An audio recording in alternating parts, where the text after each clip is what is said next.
ಯಥೋ ಜನ್ಮಾದ್ಯಸ್ಯ ಶ್ರುತಿಸುನಯಮಾನೈಕವಿಷಯಾತ್ ತಂತ್ರಸ್ತಂತ್ರಕ್ತೋ ಗುರುರಪಿ ಗುರುರ್ಯಶ್ಚ ಜಗತಾಂ ವಿಮೂಢಾ ಯತ್ತತ್ವಂ ಪ್ರಕಟಮಿಹ ವೇತ್ತುಂ ಸುಮನಸೋ ಮುಕುಂದಂ ಧ್ಯಾಯಾಮ ವಹತ ಗುಹಕಂ तं ಸ್ವಮಹಸಾ ಸರ್ವವಿಘ್ನಃ ಪ್ರಶಮನಂ ಸರ್ವಸಿದ್ಧಕರಂ ಪರಂ ಸರ್ವಜೀವ ಪ್ರಣೇತಾರಂ ವಂದೇ ವಿಜಯದಂ ಹರಿಂ ಕರೋತು ಮಮ ಕಲ್ಯಾಣಂ ಹರಿರ್ಹಯಮುಖಾಮಿತಃ ಗುರುಶ್ಚ ಮಧ್ವನಾಮಾಮಿ ವರದೋಸ್ತು ನಿರಂತರಂ ವಾಣಿತೆ ಕರವಣ್ಯಂ ಪಚರಣಂ ಪ್ರತಿ ಸರ್ವದಾ ಮದ್ವಾಕ್ಯ ಸರಣೀರ್ಭೂಯಾತ್ ಶ್ರೀಮದಾಚಾರ್ಯ ಭಾವಗ ಸಮಾಶ್ರಯೇದ್ ಗುರುಂ ಭಕ್ತ್ಯಾ ಮಹಾವಿಶ್ವಾಸಪೂರ್ವಕಂ ನಿಕ್ಷೇಪೇ ಸರ್ವಭಾರಾಂಶ್ಚ ಗುರೋ ಶ್ರೀ ಪಾದಪಂಕಜೇ.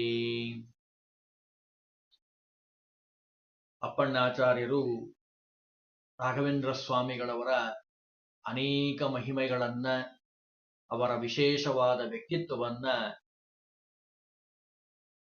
ಬಹಳ ಸುಂದರವಾಗಿ ತಮ್ಮ ರಾಯರ ಸ್ತೋತ್ರದಲ್ಲಿ ತಿಳಿಸ್ತಾ ಇದ್ದಾರೆ. ರಾಘವೇಂದ್ರ ಸ್ವಾಮಿಗಳವರ ದರ್ಶನ, ಅವರ ವೃಂದಾವನದ ದರ್ಶನ, ಆ ವೃಂದಾವನಕ್ಕೆ ನಮಸ್ಕಾರವನ್ನ ಮಾಡೋಂಥದ್ದು, ಅವರ ನಾಮೋಚ್ಚಾರಣೆಯನ್ನ ಮಾಡೋಂಥದ್ದು, ಅದರ ಮಹಿಮೆಯನ್ನು ತಿಳಿಸ್ತಾರೆ ಈ ಶ್ಲೋಕದಲ್ಲಿ. ಸರ್ವಾಭೀಷ್ಟಾರ್ಥ ಸಿದ್ಧ್ಯರ್ಥಂ ನಮಸ್ಕಾರಂ ಕರೋಮ್ಯಹಂ ತವ ಸಂಕೀರ್ತನಂ ವೇದ ಶಾಸ್ತ್ರಾರ್ಥ ಜ್ಞಾನ ಸಿದ್ಧಯೇ. ಬಹಳ ಸುಂದರವಾದ ಶ್ಲೋಕ, ಬಹಳ ವಿಶೇಷವಾದ ಅರ್ಥಗಳಿಂದ ತುಂಬಿರುವಂತಹ ಶ್ಲೋಕ. ರಾಘವೇಂದ್ರ ಸ್ವಾಮಿಗಳವರಿಗೆ ನಮಸ್ಕಾರವನ್ನ ಮಾಡೋದು ಅಂದ್ರೆ ಅವರ ಸಕಲ ಮನೋರಥ ಪೂರ್ಣವಾಗುವಂಥದ್ದು, ಸಿದ್ಧಿಯಾಗುವಂಥದ್ದು ಅಂತಾರೆ ಅಪ್ಪಣ್ಣಾಚಾರ್ಯರು. ಕಾರಣ, ದೊಡ್ಡವರಿಗೆ ನಾವು ಮಾಡುವಂತಹ ನಮಸ್ಕಾರ ಆಯುಷ್ಯ, ವಿದ್ಯೆ, ಯಶಸ್ಸು, ಬಲ ಈ ನಾಲ್ಕು ಅಭಿವೃದ್ಧಿಯಾಗುವಂಥದ್ದು. ಅದರಲ್ಲೂ ಮಹಾಜ್ಞಾನಿಗಳು, ಭಗವಂತನ ದರ್ಶನವನ್ನ ಮಾಡಿದಂತಹ ಅಪರೋಕ್ಷ ಜ್ಞಾನಿಗಳಾಗಿರುವಂತಹ ರಾಯರ ಒಂದು ದರ್ಶನ ಮಾಡುವಂಥದ್ದು, ಅವರಿಗೆ ನಮಸ್ಕಾರವನ್ನ ಮಾಡುವಂಥದ್ದು. ಕಾರಣ, ಕೇವಲ ರಾಯರು ಅಷ್ಟೇ ಅಲ್ಲಿ ಕೂತಿಲ್ಲ, ರಾಯರಲ್ಲಿ ಹರಿವಾಯು ಗುರುಗಳು ಕೂತಿದ್ದಾರೆ.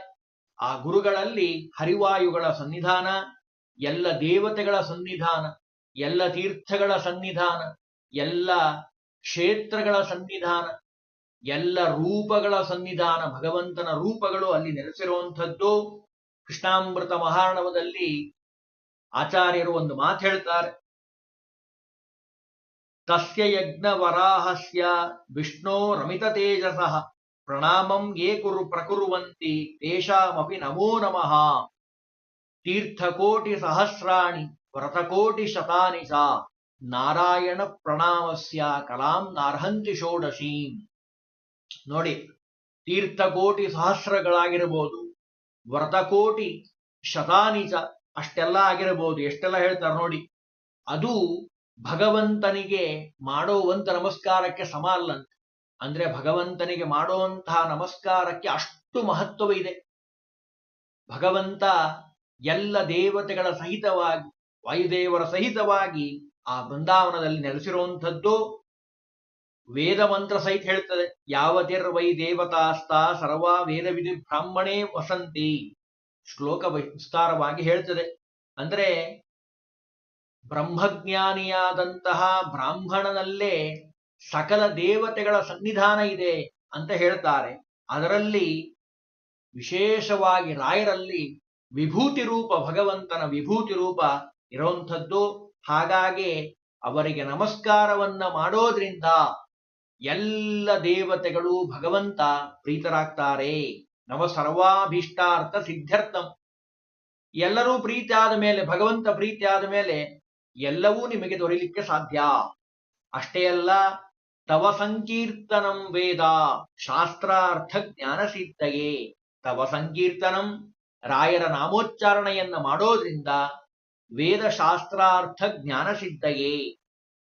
ರಾಘವೇಂದ್ರ ಸ್ವಾಮಿಗಳವರ ಹೆಸರೇನಿದೆ ಅಲ್ಲ, ರಾಘವೇಂದ್ರ ಅಂತ ಹೇಳಿ, ಅದು ಮೂಲತಃ ರಾಮದೇವರ ಹೆಸರು.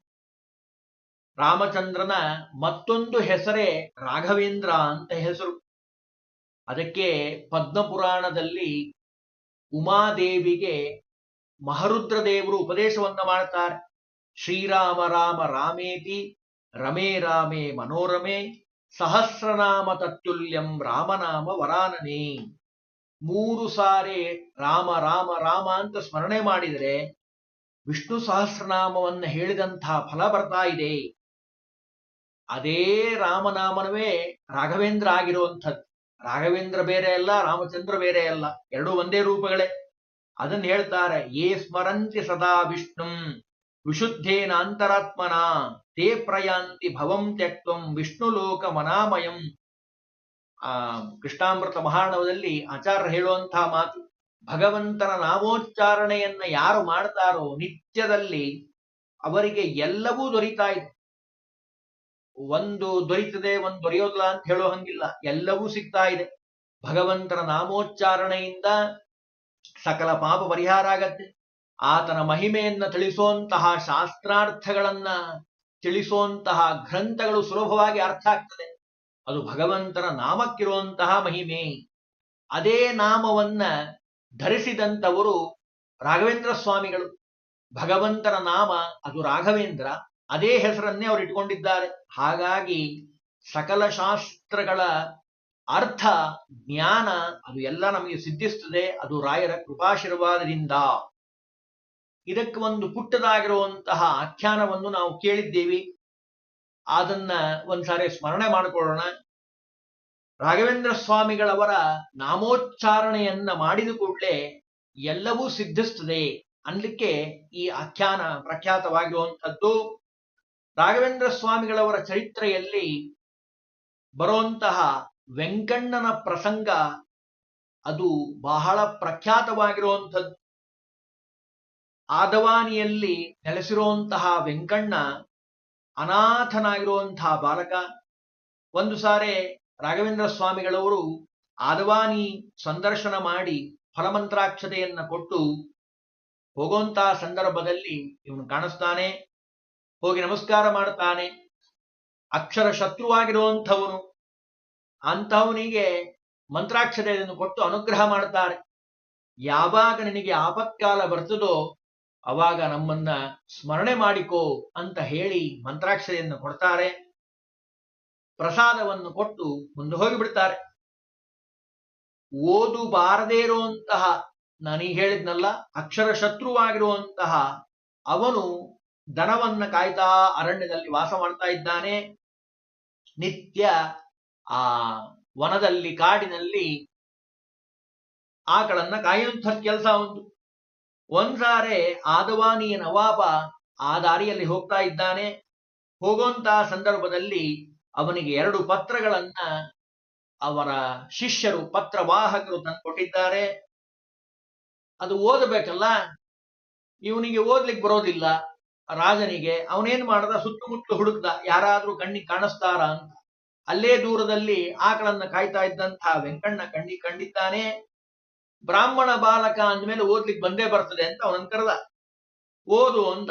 ಇವನು ನಿರಕ್ಷರ ಕುಕ್ಷಿ, ಅವನಿಗೆ ಅಕ್ಷರನೇ ಓದ್ಲಿಕ್ಕೆ ಬರೋದಿಲ್ಲ. ನೀನು ಓದ್ತೀಯೋ ನಿನ್ ಪ್ರಾಣ ತೆಗಿಲೋ ಅಂತ.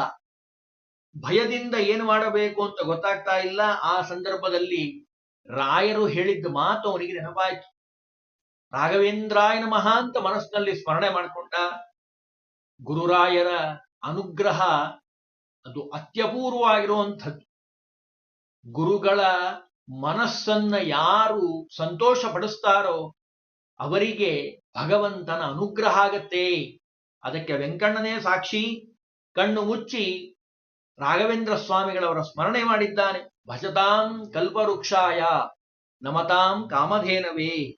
ಯಾವಾಗ ಸ್ಮರಣೆ ಮಾಡಿದನೋ ಅನಾಯಾಸವಾಗಿ ಓದ್ಲಿಕ್ಕೆ ಬಂದಿರುವಂಥದ್ದು. ಓದಿದ್ದಾನೆ. ಅವುಗಳಲ್ಲಿ 1 ವಾರ್ತೆ, 2 ವಾರ್ತೆ ಶುಭವಾರ್ತೆಯಾಗಿರುವಂಥದ್ದು. ಆ 2ನ್ನೂ ಓದಿದ್ದಾನೆ. ಒಂದು ರಾಜ್ಯವನ್ನ ಗೆದ್ದಿರುವಂಥದ್ದು ಅಂತ ಹೇಳ್ತಾರೆ, ಇನ್ನೊಂದು ಅವನಿಗೆ ಪುತ್ರ ಸಂತಾನ ಆಗಿರುವಂಥದ್ದು. ಬಹಳ ಸಂತೋಷ ಆಗಿದೆ. ಅವನಿಗೆ ಏನ್ ಹೇಳಬೇಕು ಅಂತ ಗೊತ್ತಾಗ್ತಾ ಇಲ್ಲ. ಅವನು ಆ ಬ್ರಾಹ್ಮಣ ಓದಿದ್ದನ್ನ ಕೇಳಿ ಅವನನ್ನ ತನ್ನ ಜೊತೆ ಕರ್ಕೊಂಡು ಹೋಗಿದ್ದಾನ. ಕರ್ಕೊಂಡು ಹೋಗಿ ತನ್ನ ದಿವಾನನನ್ನಾಗಿ ಮಾಡ್ಕೊಂಡಿದ್ದಾನೆ. ಮುಂದೆ ಅದು ರಾಯರ ಮಹಾತ್ಮೆಯಲ್ಲಿ ನಾವು ಕಾಣುವಂಥದ್ದು. ಮುಂದೆ ಮಂಚಾಲೆ ಗ್ರಾಮವನ್ನ ಆ ನವಾಬ ಆ ರಾಯರಿಗೆ ಕೊಟ್ಟು ಕೃತಕೃತ್ಯನಾಗಿದ್ದಾನೆ. ಅದೇ ಇವತ್ತು ಮಂತ್ರಾಲಯ ಅಂತ ಹೇಳಿ ಪ್ರಖ್ಯಾತವಾಗಿರುವಂಥದ್ದು. ಅಂದ್ರೆ ರಾಯರ ನಾಮಸ್ಮರಣೆಯನ್ನ ಮಾಡೋದ್ರಿಂದನೇ ಅವನಿಗೆ ಎಲ್ಲವೂ ದೊರೆತಿರುವಂಥದ್ದು. ಇಂತಹ ನೂರಾರು ಪ್ರಸಂಗಗಳು ನಾವು ಅವರ ಚರಿತ್ರೆಯಲ್ಲಿ ಕಾಣುವಂಥದ್ದು.